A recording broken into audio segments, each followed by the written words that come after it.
طيب بودكاست نمبر 1 على السيرفي كوال أو جابس موديل of service quality. قلنا أول حاجة في حاجة اسمها customer gap. دي عبارة عن the difference between customer expectations and perceptions. دي عبارة عن الفرق ما بين توقعات العميل وإدراكاته للخدمة الحقيقية المقدمة إليه.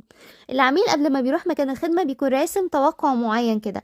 التوقع ده بيبقى فيما يخص الجودة، المواصفات، وشكل تقديم الخدمة إليه، وطريقة أداء العاملين المسؤولين عن تقديم تلك الخدمة. وبعد كده بيبتدي يدخل في مرحلة اسمها مرحلة الإدراك للخدمة التي قدمت إليه. هيدركها إزاي؟ والله لو كان الإدراك متوافق مع التوقع بيحصل حاجة اسمها customer satisfaction أو رضاء العميل إن هو بيبقى satisfied. طب لو هي below his expectation أقل من توقعه بيحصل حاجة اسمها customer dissatisfaction أو عدم رضاء العميل. طيب لو هي exceeded his expectation تجاوزت توقعاته بس بشكل إيجابي طبعا هيبقى delighted أو هيكون سعيد. هيحصل حاجة اسمها customer delight، سعادة العميل.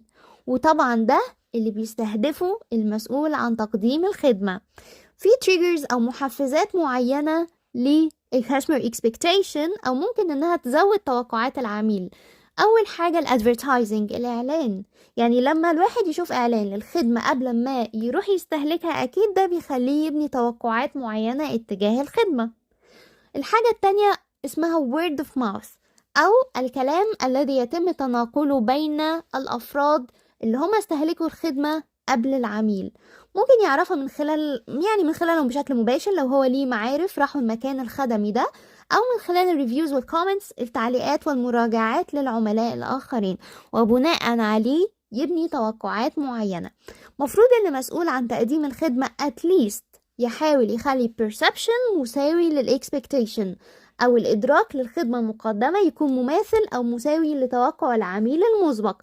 بس يا ريت قوي لو خلاه كمان يتجاوز هذا التوقع بشكل إيجابي. ده أول واحد. خليكوا بقى معايا في الجاب رقم 2.